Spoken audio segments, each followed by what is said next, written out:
Bonjour à tous, bienvenue pour ce 4e jour des Journées européennes des métiers d'art spécial reliure virtuelle. Aujourd'hui, je vous emmène dans l'atelier de Didier Marchal qui se situe à Illkirch-Grafenstaden.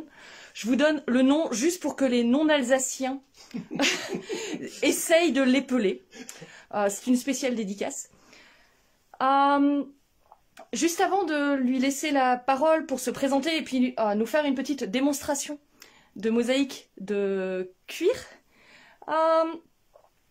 je voulais tout d'abord juste préciser quelque chose parce qu'on m'a posé la question pourquoi je ne faisais pas toute seule mes événements pour ces journées européennes des métiers d'art. Et en fait, j'ai un peu hésité parce que ouais, j'aurais pu aussi vous faire des démonstrations de toutes les petites étapes, mais je trouvais ça beaucoup plus riche de vous montrer l'univers de certains confrères et amis et en fait aussi de vous montrer que même si on partage le même métier, la même passion, on a tous des approches différentes, des sensibilités différentes et donc ça faisait un peu moins auto-promo, auto-centré, même si j'aime bien si vous aimez mes bouquins. Bon, vous avez quand même toujours le droit de râler si ça fonctionne pas. Juste pour info d'ailleurs, j'ai préparé un petit questionnaire de satisfaction pour tous les lives que que je réalise pour ces GEMA. Donc vous aurez le droit de dire si c'était absolument génial ou au contraire s'il y avait plein de choses à améliorer. Je sais moi qu'il y a pas mal de choses à améliorer, mais voilà, donc c'est disponible déjà sur mon site cécilecoyer.fr/journée européenne métier d'art. Voilà, mais je vous mettrai le lien au moment opportun. Je vais passer la caméra à Didier Marchal. Bonjour Didier, est-ce que tu peux te présenter et nous dire un peu qui tu es, qui sont tes principaux clients, et voilà. Très bien, bonjour à tous, bienvenue à l'atelier. Donc comme Cécile vous l'a expliqué, c'est Illkirch-Grafenstaden. Donc on attend que vous nous téléphoniez pour bien prononcer, pour savoir si vous avez bien compris ce qu'on avait à vous dire. Vous êtes ici dans mon atelier où j'effectue à la fois de la reliure d'art, de la reliure un petit peu plus traditionnelle, du décor un peu particulier, c'est l'exemple de ce qu'on va voir aujourd'hui en termes de mosaïque de cuir, de la restauration de livres anciens, et vous le voyez derrière moi, un petit peu de dorure quand même, puisqu'il y a un très gros ensemble d'outils qui sont utilisés pour le décor des livres. Et puis pour ceux qui sont intéressés et qui veulent me subir, un peu de formation, j'accompagne un certain nombre de personnes en cours de reconversion. Vous avez eu l'occasion de nous en entendre parler hier lors des autres présentations faites avec Cécile et Anne Sigel. On va démarrer déjà par une première présentation de le résultat de la mosaïque de cuir. Alors, il faut que je regarde la caméra et il faut que je parle fort.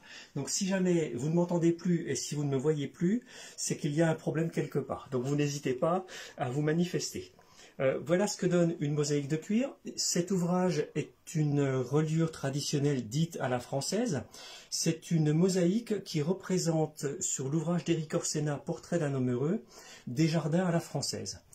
Portrait d'un homme heureux, c'est le portrait d'André Le Nôtre, qui était l'inventeur de ces fameux jardins.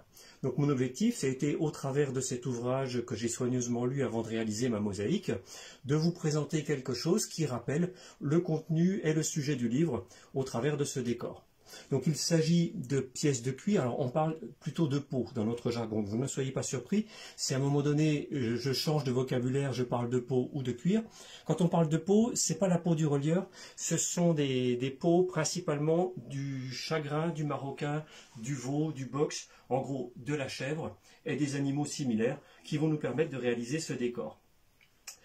Une des particularités de la mosaïque de cuir, c'est que lorsqu'on passe le doigt sur la surface du livre, on doit sentir, bien entendu, les différences de grains, ça c'est inévitable, mais vous ne devez pas sentir de différence d'épaisseur entre les différentes pièces qui sont juxtaposées. Et surtout, vous ne devez pas voir d'espace entre chaque pièce de cuir, ça c'est particulièrement disgracieux, c'est très vilain, et c'est une des grosses difficultés de la mosaïque de cuir. Donc ça c'est un exemple, on va vous en présenter quelques autres. Une mosaïque qui est faite avec une technique très légèrement différente, il s'agit d'une mosaïque sertie, je vais vous expliquer ça tout à l'heure, ça fait partie de la présentation. On est sur une technique où on va essayer de faire en sorte que les deux pièces de cuir très différentes fusionnent l'une contre l'autre. Donc on va travailler les pièces de cuir dans l'épaisseur sur un filet extrêmement fin, à peu près de 2 ou 3 dixièmes de millimètre, pour qu'on puisse avoir cette parfaite juxtaposition. Encore un exemple. Donc ça, c'est un coffret dans lequel je range mes ouvrages, mais il n'avait rien à faire là. On l'avait mal rangé. Voici un exemple. Je l'avais mal rangé, voilà, ça y est, c'est corrigé. En fait, je vous avoue, je lui ai dit « Ah non, mais ça doit pas apparaître sur la caméra, ça, il faut le déplacer, etc. » Donc oui, c'est un peu ma faute quand même. Oui, quand même. Hein. Donc voilà une autre mosaïque de cuir. Là, j'utilise deux techniques, les deux techniques dont je vous ai parlé. Des techniques qui sont des juxtapositions de pièces de peau différentes et une partie de technique où il y a du sertissage. On voit à peine le sertissage, c'est fait volontairement. Ce cas-là est un cas particulier puisque le dessin de cet ouvrage a été réalisé par le client directement qui a voulu que j'en fasse sa réalisation sur le livre. Donc voilà pour vous donner quelques exemples du résultat de la mosaïque de cuir. Maintenant, on va rentrer dans le détail et on va essayer de comprendre comment on peut faire de la mosaïque. Il pleut ce week-end, ce serait bien que vous ayez toutes les bonnes recettes pour vous y mettre à partir de ce soir. On va aller voir un peu plus près sur mon plan de travail pour que je vous explique. Alors, la première technique qu'on va utiliser, malheureusement, elle est simple, mais malheureusement, elle n'est pas forcément à la portée de tout le monde. Elle nécessite l'emploi d'outils. Et l'outil sur lequel je vais travailler, c'est effectivement un fer à dorer, mais qui a une forme particulière. Il a des bords très légèrement tranchants, ici sur le côté. Et donc, je vais travailler avec cet outil en m'appuyant sur une pièce de carton. Et je vais travailler en m'appuyant verticalement et je vais bien détailler mon fer en exerçant une assez forte pression et je vais le détailler. C'est-à-dire qu'en fait, je vais le basculer avec un mouvement assez ample, plus ample que le mouvement du doreur sur lequel vous avez pu voir des démonstrations cette semaine aussi au travers des lives. Et sur cette mosaïque de cuir, une fois que j'ai fait ce mouvement, je vais pouvoir détacher la petite pièce que j'ai formée. Et là, on voit, elle ne se détache pas forcément très bien. Donc ça veut dire qu'il faut que je recommence. Ma pression n'était pas suffisante. Les lunettes non plus. Donc, surtout ce qui est important, ne tirez pas sur la pièce de cuir si elle tient encore, vous allez la déchirer. Et vous aurez une forme qui ne sera pas très jolie. Donc là, je vais me repositionner exactement à l'endroit où je dois faire ma découpe. Et mon petit emporte-pièce va me permettre, normalement si tout se passe bien, de découper la peau. Voilà, je l'ai réussi. Incroyable, j'ai même réussi à découper un morceau de peau avec un emporte-pièce en direct. Alors, l'emporte-pièce est habituellement toujours vendu avec sa pièce antagoniste, en fait un fer à dorer. C'est-à-dire que vous avez la pièce pour découper et vous aurez ensuite un fer qui va venir s'appuyer légèrement à l'extérieur de la découpe qui est ici pour permettre de faire une dorure ou permettre de faire un décor de couleur. Donc les deux outils vont ensemble. Malheureusement, ce genre d'outil est difficile à trouver parce que souvent le fleuron, le fer qui va avec, a été vendu et les deux outils ont été séparés et malheureusement souvent perdus. Donc à partir du moment où j'ai fait cette petite pièce, je vais refaire le même exercice sur la pièce de chèvre, c'est de la chèvre que j'ai ici, où j'ai déjà préparé ma découpe. Et l'objectif, c'est de faire en sorte que je puisse insérer ma pièce découpée exactement à l'endroit de ma découpe. Alors ce qui peut arriver dans certains cas, c'est que vos fers ne soient pas parfaitement symétriques. Donc il ne faudra pas hésiter, si vous voyez qu'il y a un petit défaut, à ressortir la pièce avec précaution et la retourner droite-gauche pour avoir quelque chose qui juxtapose bien. Là, ce que vous avez vu, c'est que j'ai une épaisseur de cuir ici qui est relativement fine, alors que la peau qui est en dessous est plus épaisse. Si je regarde avec mon comparateur, mon cuir ici est à 12 dixièmes, pas tout à fait, pardon, 22 dixièmes de millimètre. Donc j'ai quelque chose qui est, c'est pas du 22 dixième, pardon, c'est du 0,22 mm. Ça y est, je commence à dire n'importe quoi, vous n'avez pas de chance aujourd'hui. Donc on voit que c'est très fin et que cette pièce rentre assez profondément dans son logement. Ce n'est pas très joli. On a dit tout à l'heure que l'objectif, c'est d'avoir une surface qui soit la plus plane possible et qu'au doigt, je ne sente pas ces différences de hauteur. Alors, pourquoi ne pas les sentir au doigt? C'est pas uniquement pour un aspect tactile, c'est aussi, et c'est important, pour la manipulation du livre. Si j'ai des surépaisseurs par endroit, je vais forcément abîmer les pots en surépaisseur, je vais les endommager et je vais certainement abîmer une partie de ma mosaïque. Alors ce que j'ai fait ce matin pour préparer cette petite présentation, c'est que j'ai découpé une autre pièce que je vais sertir ici. Bien entendu, ces sertissages se font avec des collages. Les collages se font principalement avec des cols de farine, des cols d'amidon. Vous pouvez aussi utiliser des cols à dispersion. Et je vais vous expliquer tout à l'heure comment on fait le collage. Et voilà le résultat. C'est que vous arrivez avec quelque chose. Alors si je bouge, effectivement l'inconvénient de ne pas avoir de collage, c'est que j'arrive avec une surface qui est vraiment très lisse. Oui, la pièce bouge parce qu'on ne l'a pas collée. Non, c'était juste à cause de la lumière, pardon, c'est ma faute. Ah. C'est pas grave. Donc je vais essayer de tenir. Voilà, c'est mieux en éclairage. Est-ce que vous voyez bien? Est-ce que vous comprenez tout ce qu'il raconte? C'est vachement bien. Hein, il est clair. Hein, c'est plus que bien. C'est au moins très bien. C'est le minimum. Non, si vous avez des questions, vous n'hésitez pas, comme dit... oui, mais il faut que j'ai les réponses. Hein, surtout, ne posez pas de questions, je n'ai pas de réponse. Donc on va continuer. Une fois que j'ai fait ça, je vais coller ma pièce. Donc déjà là, j'ai vérifié que tout se passait bien. Pour coller ma pièce, comment est-ce que je fais? Je vais prendre un pinceau avec de l'eau. Souvent les pots d'eau dans lesquels je laisse tremper mes pinceaux. Je prends ces pinceaux, je le pose sur ma plaque de verre, donc je vais mouiller ma plaque de verre avec très peu de colle et énormément d'eau. Ma pièce de cuir va être posée dessus et je vais l'enlever et avec le doigt, je vais la repositionner exactement à l'endroit où elle va avec de la colle qui est derrière. Et là, je vais laisser sécher. Alors, Églantine et Benjamin te disent que tu es parfait et très clair. Oh, ça, c'est très gentil. Donc, je résume, hein, mais... Alors, vous avez le droit de rester encore un petit peu, si c'est comme ça. Ah, mais il y a 8 personnes qui nous écoutent. Ah, nous sommes célèbres, ça y est, c'est fait.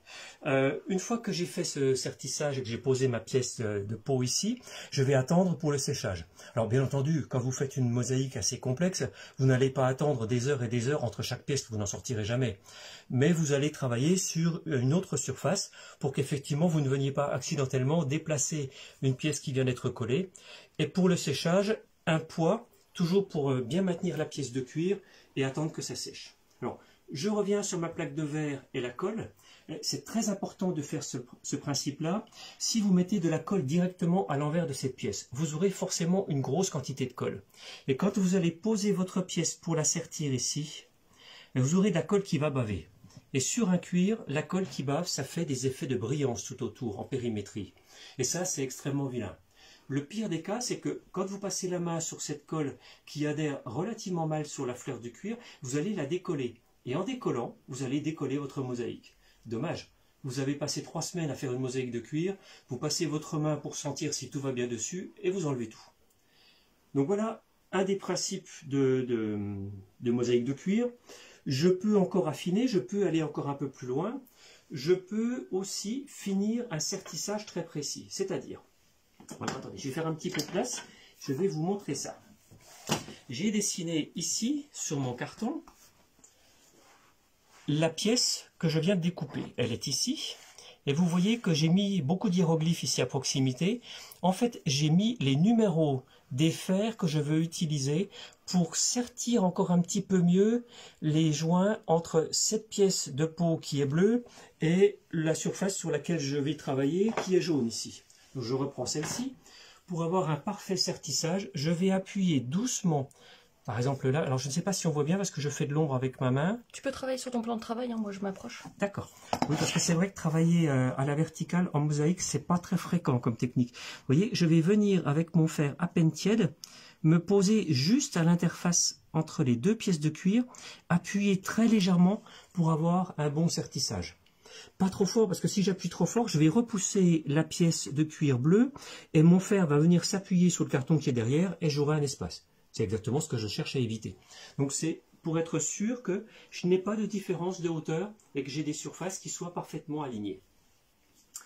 Bien, vous avez survécu à la première épreuve, nous allons pouvoir continuer et en faire un petit peu plus. Je vais maintenant utiliser une autre technique où je ne travaillerai pas avec les emporte-pièces. Je vais utiliser mon outil favori, un scalpel. La lame de scalpel que j'utilise est une lame 11 ou 10A. Ce sont des lames qui sont pointues et très fines. Les lames sont changées quasiment à chaque élément de mosaïque. Dès que vous avez travaillé avec votre scalpel, et vous allez comprendre pourquoi, la lame est très vite émoussée, et arriver à avoir des coupes parfaites avec des lames émoussées, c'est tout simplement impossible. Alors qu'est-ce que je vais faire? Eh bien regardez, je vais déjà faire un dessin. J'ai pris cet exemple qui est ici, je vous en présente un autre ailleurs. Ça vous rappelle peut-être quelque chose, c'est la mosaïque que je vous ai présentée il y a quelques instants. À partir de ce dessin, je ne vais pas développer tout mon dessin, je vais prendre des éléments de mon dessin sur lesquels j'ai besoin de travailler. Et je vais dire par exemple, je veux aujourd'hui travailler sur ces pièces rectangulaires verticales sur ma mosaïque. J'ai donc fait mon dessin, je vais tout de suite le photocopier et le mettre sur un transparent de rétroprojecteur. Alors pour les plus jeunes d'entre vous, transparent et rétroprojecteur, ça fait bien siècle dernier. Je vous confirme, il y a une centaine d'années, on a inventé ce genre de choses qui est très pratique. En fait, c'est un film transparent, c'est un film plastique qui est relativement rigide, qui a surtout un très gros avantage, c'est que je vais pouvoir le découper, il est assez rigide, il va me servir de gabarit. Regardez, j'ai dessiné un losange et j'ai découpé le losange. Ce losange va me servir pour guider ma lame de scalpel quand je vais découper mon cuir. On va vous montrer ça dans quelques secondes. Vas-y. Regardez, c'est ce que vous avez ici. Tu peux le rapprocher? Oui, bien sûr. Mets-toi à l'aise. Soyons à l'aise. Alors mettez-vous à l'aise aussi, comme ça tout le monde sera content. Alors regardez, je pose ma pièce ici. Donc on est bien entendu, hein, je voudrais découper un losange pour l'insérer sur une pièce de cuir. Voilà, il est là. Merci Cécile. Pour l'insérer dans cette pièce qui est là. J'ai prédécoupé avant pour vous présenter, mais vous allez comprendre. Donc l'idée, ça va être, avec mon scalpel, de venir tout au bord de ce losange qui est en forme de pièce plastique légèrement épaisse et suivre le contour de cette pièce ici. Alors, un point important, deux points importants. Il faut savoir que lorsque vous commencerez à couper, vous ne pouvez pas ni revenir en arrière, ni lever votre scalpel tant que votre trait n'est pas terminé. C'est très compliqué pour des courbes, c'est un peu plus simple pour des lignes droites. Si vous relevez votre scalpel, soyez sûr que vous ne pourrez jamais le reposer au même endroit. Et vous allez faire ce qu'on appelle des parfilures. Des parfilures, ce sont en fait deux coupes l'une d'un côté de l'autre sur les pièces de cuir. Et ces deux coupes n'arriveront jamais à être jointives. Vous aurez forcément un espace entre vos deux pièces de cuir. Donc il faut savoir qu'une fois qu'on commence, on ne s'arrête plus. Enfin, pour ce trait-là. Donc je fais ma coupe comme ça. J'ai deux possibilités pour faire ma coupe, et c'est la deuxième chose importante. La première coupe que je viens de faire ici est droite. Donc, je pourrais faire un sertissage avec des pièces qui sont à bord franc, qui sont à bord vertical. Le sertissage est un peu plus complexe, comme je l'ai expliqué tout à l'heure. Mon outil qui va permettre de sertir ces deux pièces de cuir l'une contre l'autre va avoir tendance à rentrer entre les deux pièces de cuir. Donc les sertissages ne sont pas forcément très jolis. L'autre technique, ça va être, pour éviter ce phénomène, de travailler avec votre scalpel incliné à 35 degrés, maintenir cette inclinaison tout le long de votre coupe. Pareil sur ce côté-là. Donc vous comprenez bien qu'en faisant ça, vous avez une coupe qui est en biseau. Et vous allez avoir une coupe sur votre pièce, elle sera en biseau, sachant que la surface est là, la surface du cuir, de la peau dans laquelle je vais m'insérer est là. Je vais faire de la même façon, il est là. Pour découper cette pièce-là, je vais la découper avec ma petite pièce plastique, elle aussi en biseau, en gardant, si c'est possible, un angle à peu près équivalent. Bon, très clairement, c'est impossible de garder le 35 degrés pile, mais il faut être le plus proche possible de cette inclinaison. Le résultat, c'est que vous avez un biseau dans ce sens-là, un biseau dans ce sens-là, et lorsque je vais joindre mes deux pièces, elles vont s'appuyer l'une contre l'autre, et je viendrai sertir avec mon fer juste ici, à la jonction entre les deux pièces. Et donc je vais appuyer sur le cuir qui est en dessous et joindre le rouge sur le blanc. Ça fait un peu YMCA. Pourquoi pas. Donc voilà, je vais poser ma pièce de cuir rouge qui était découpée en biseau. Je vais l'insérer. J'aurais pris la précaution auparavant.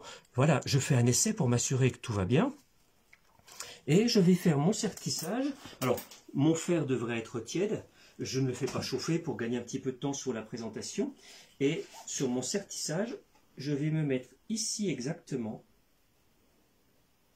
Et je vais appuyer pour laisser à peine l'épaisseur d'un cheveu entre la pièce rouge et la pièce blanche. Oui, je sais, pour les cheveux, vous êtes au mauvais endroit. Donc voilà le sertissage au niveau de la pièce. Cécile, arrête, hein. Désolée, j'étais obligée de faire un gros plan. Il n'y avait rien à voir. Je suis une future caméraman. Et moi, je suis sa victime, hélas. Donc voilà le résultat. Les deux pièces vont être serties et effectivement, la pièce est collée. On va laisser sécher, comme je vous l'ai expliqué tout à l'heure, sous poids pour être sûr que les surfaces sont bien jointives et on va laisser sécher au moins une douzaine d'heures. Donc voilà cet exemple sur la mosaïque de cuir. Alors, quelques petites astuces pratiques. J'ai dessiné ici un losange sur mon papier blanc et j'ai mis mon film plastique par-dessus.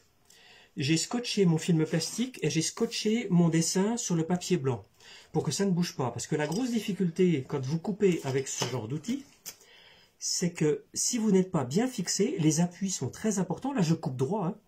Les appuis sont très importants, il y a beaucoup de force. Si votre papier n'est pas bien maintenu, vous êtes sur un film plastique qui est très glissant, la pièce va se sauver. Donc première chose, pour faire votre découpe de votre pièce qui va servir à votre gabarit, fixez-vous sur quelque chose de solide.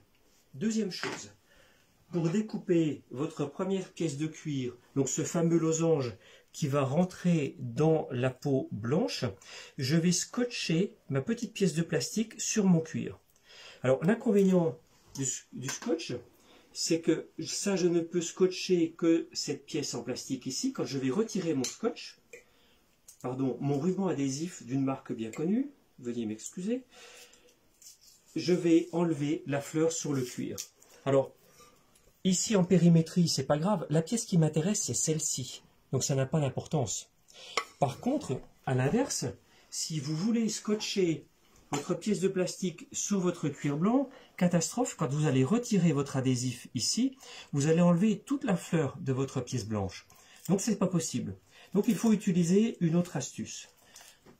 Cette autre astuce, c'est, on sait que ce qui est en blanc en dessous du losange ne nous intéresse plus, puisqu'on veut remplacer cette peau blanche par quelque chose de rouge. Je vais donc prendre de l'adhésif double face et je vais découper soigneusement mon adhésif double face pour qu'il soit juste posé dans les dimensions exactes de ma petite pièce en plastique. Alors je fais ça sans mes lunettes, je fais ça sans règle, c'est uniquement pour les besoins de la démonstration. Je vous rassure, cher client, d'habitude je travaille un peu différemment, avec légèrement plus de soin. Voilà, je coupe ici, je coupe, oui ça y est, je n'y arrive plus, voilà, je coupe là. Donc j'ai coupé très précisément, vous voyez l'intérêt de ce petit gabarit. Je vais enlever la pellicule qui recouvre le double face. J'aurai soigneusement repéré mon dessin, toujours avec mes pièces plastiques ici, et je vais me dire, bah tiens, je vais me poser par exemple ici. Donc je me pose là, et cette fois-ci, ma pièce en plastique est parfaitement maintenue. Je peux travailler, et je peux faire ma coupe comme je vous l'ai présenté tout à l'heure, en inclinant mon scalpel à 35 degrés, une coupe droite. Alors, ce qui est important, c'est la pièce tourne, pas votre scalpel, pas votre main. Vous essayez de travailler le plus possible. Alors, la recommandation, c'est vers vous. Quand vous aurez un peu de pratique, vous pourrez travailler presque à l'horizontale, mais surtout, au début, travaillez avec un trait qui se dirige vers vous. N'allez pas trop loin, parce que là aussi, si vous découpez plus loin, ça, c'est votre livre. Et donc, vous allez avoir des découpes qui vont être prolongées. Une fois de plus, ça n'est pas joli. Donc toujours pareil, la découpe qui est ici, et je m'arrête. Et je tourne ma pièce et je fais la dernière découpe. Voilà. Je retire ma pièce. Ah, je vois que là, j'ai une découpe qui est un peu imprécise, donc je vais l'affiner très doucement. Voilà. Vous avez vu, je ne tire pas. Si la pièce tient, je coupe tout doucement, avec beaucoup de précaution. Je disais avec beaucoup de précaution. Voilà. Donc j'ai enlevé ma pièce de cuir. Là, j'ai un peu de cuir d'une autre couleur qui est en dessous. Et je vais pouvoir maintenant faire ce que je vous expliquais tout à l'heure.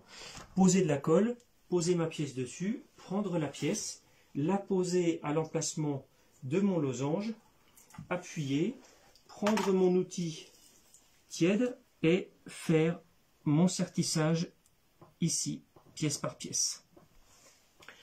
Voilà, je vous ai presque tout dit sur la mosaïque de cuir, donc je pense que ça va vous donner envie. Si vous voulez en savoir plus, n'hésitez pas à aller voir sur nos différents sites. Vous pouvez regarder sur mon site www.reliure-marshall.eu. Vous avez sur mon site mon adresse, mon numéro de téléphone. Vous avez des questions, vous n'hésitez surtout pas à les poser. Et si vous avez des questions très très urgentes, on va attendre que vous les posiez pour pouvoir vous répondre en direct. Merci beaucoup. Merci Didier pour cette présentation. Alors je ne sais pas si Marie-Christine était en ligne, je ne sais pas si tu étais...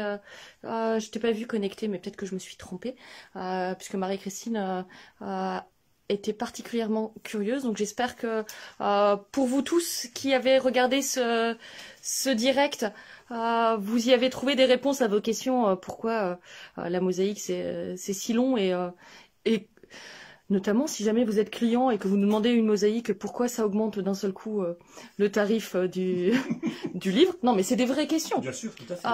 Puisque ces directs sont quand même destinés en grande majorité à des gens qui sont, même si beaucoup de relieurs regardent ces vidéos, mais ils sont aussi destinés à des amateurs, à des simples curieux, même plus que des bibliophiles. J'ai la chance sur cette page d'avoir reçu pas mal de messages de gens qui juste découvrent ce métier, et donc c'est un peu l'objectif de faire partager nos gestes et nos savoir-faire. Merci beaucoup Didier pour cette démonstration riche et intéressante. Je vous souhaite une très belle fin d'après-midi. Nous, on se retrouve à 18 h ce soir pour justement que, enfin, vous nous laissiez l'exclusivité de l'usage de ça. Alors, je pense que, justement, les relieurs du monde entier, de l'univers entier, me seront reconnaissants si, grâce à cette petite vidéo, vous arrêtez de mettre du scotch dans vos livres. Mais donc, à 18 h, on fera un petit atelier pour... voilà, montrer des alternatives au scotch quand vos couvertures sont déchirées ou autres. Il n'y a que nous qui avons le droit de l'utiliser. Donc voilà, je vous souhaite une belle fin de journée, une belle fin d'après-midi. Je vous dis rendez-vous à 18 h sur cette page. Et puis merci à tous pour votre attention et puis votre gentillesse. Et, merci Cécile. Vous avez le droit de liker, de partager, enfin bref, comme d'hab quoi. Salut!